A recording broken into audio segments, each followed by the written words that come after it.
جب نجران کے عیسائیوں کے ساتھ مباہلے کا وقت آن پہنچا اور اللہ نے قرآن میں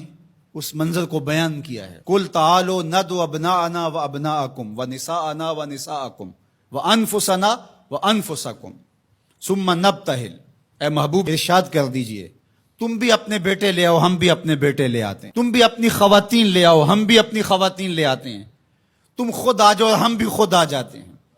پھر ہم مباہلہ کرتے ہیں اور جھوٹوں پر اللہ کی لعنت کرتے ہیں۔ تو حضور علیہ السلام جب مباہلہ کے لیے نکلے، نجران کے عیسائی پورے کر و فر کے ساتھ اور اپنے لوگوں کے ہمراہ منتظر تھے، تو حضور نکلے تو حضور کے ساتھ حضرت علی المرتضیٰ رضی اللہ تعالیٰ عنہ تھے، آقا کریم کے ساتھ حسنین کریمین تھے اور سیدہ فاطمہ رضی اللہ تعالیٰ عنہا تھی۔ اس طرح کہ حضور نے حسنین کریمین کے ہاتھ تھامے ہوئے تھے اور پیچھے سیدہ فاطمہ تو زہرا رضی اللہ تعالیٰ عنہا چل رہی تھی اور سیدہ فاطمہ کے پیچھے حضرت علی المرتضیٰ چل رہے تھے۔ حضرت فاطمہ پردے کے حصار میں تھی، لیکن اس کے باوجود عورت کا باہر انتہائی مجبوری کی حالت میں اللہ کی توحید کی گواہی دینے کے لیے نکلنا بھی پڑا۔ تو اطراف میں بیٹے ہیں، سامنے باپ ہے اور پیچھے شوہر ہے اور ماحول مدینے کا ہے، سارے چاہنے والے اور محبت کرنے والے ہیں، اور یہ شہزادی کونین وہ ہیں کہ اگر یہ گھر سے نکلیں تو کائنات کی آنکھیں خم ہو جائیں اور پلکوں پر پردے آ جائیں، لیکن اس کے باوجود جب نکلتے ہیں، بلکہ میں نے کہیں پڑھا کہ آپ کے قدموں کے نشان پر حضرت علی المرتضیٰ رضی اللہ تعالیٰ عنہ قدم رکھتے کہ قدموں کا نشان بھی باقی نہ بچے۔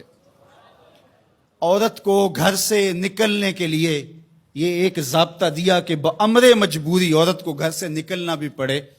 تو اس کو اپنے محرم کے ساتھ کس احتیاط سے نکلنا پڑے گا۔ اللہ اکبر! یہ ملکوتی قافلہ، یہ تقدس مآب قافلہ جو 5 نفوس پر مشتمل تھا، جس پر میرے حضور نے ارشاد فرمایا اللہم ہؤلاء اہلی، اللہ یہ ہیں میرے اہل، یہ ہیں میرے گھر والے۔ اللہ اکبر! میری کل کائنات یہ ہے، اور آج تیری توحید کی گواہی کے لیے، سچائی کی گواہی کے لیے، مباہلے کے لیے لے کر کے پیش ہو رہا ہوں۔ اللہ اکبر! اب جب مباہلے کا وقت آیا اور ان لوگوں کو دیکھا تو ان کا جو بڑا پادری تھا اس نے اپنے سارے پادریوں کو مخاطب کر کے کہا واللہ میں وہ چہرے دیکھ رہا ہوں، اگر یہ کہیں کہ یہ پہاڑ یہاں سے اٹھ کے ادھر ہو جائے تو سرک کے پہاڑ ادھر ہو جائے گا، اور اگر تم نے ان سے مباہلہ کر لیا تو میں یہ یقین رکھتا ہوں کہ کوئی عیسائی باقی نہیں رہے گا،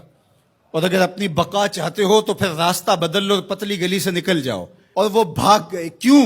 کہ یہ وہ تقدس مآب چہرے ہیں کہ اگر یہ پہاڑ کو کہیں اپنی جگہ سے ہٹ جا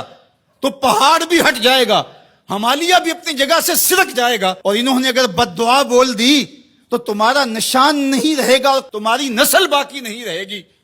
میرے ان جملوں پر اور میری اس گفتگو پر تھوڑی دیر ٹھہر جائیں۔ انہوں نے کہا کہ اگر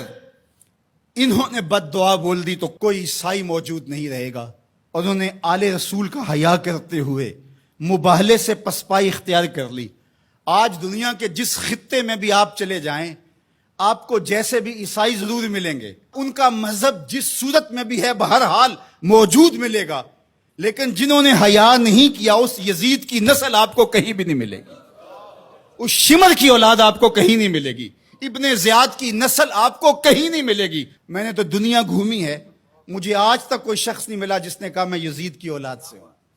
آج تک کوئی شخص نہیں ملا جس نے کہا کہ میں اتنی پشتوں میں جا کے خولی سے ملتا ہوں،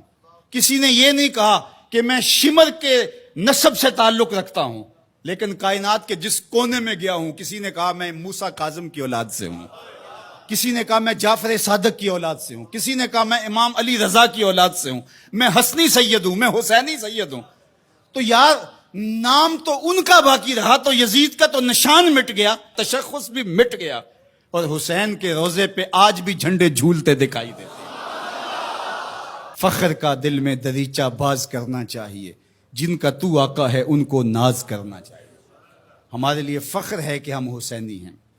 حسینی ہونا اعزاز ہے، حضور کی آل کی محبت اور ان کی ولا یہ ہمارے سینوں کا اجالا ہے، یہ باطن کی روشنی ہے۔ اقبال کہتا ہے کہ آج اگر آپ میرے اندر ایمان کی حرارت دیکھتے ہیں اور اسلام کا حقیقی فلسفہ اگر میرے نوک قلم سے ٹپکتا ہوا دیکھتے ہیں تو یہ نور، یہ اجالے اور یہ روشنیاں مجھے نصیب کس چوکھٹ سے ہوئی؟ از ولائے دودھ مانش زندام، میرے باطن کی حرارت اور توانائی کا سبب یہ ہے کہ میں حضور کی اولاد سے پیار کرتا ہوں۔ اللہ اکبر، در جہاں مثل گوہر تابندام، کہا کہ یہ عکس جمال رسالت معاب اور پھر عکس اہل بیت نبوت ہے کہ آپ کو میرا چہرہ چمکتا ہوا دکھائی دیتا ہے، تو یہ زندگی اور یہ حرارت جو ہے وہ اہل بیت نبوت کے سبب سے نصیب ہوتی ہے۔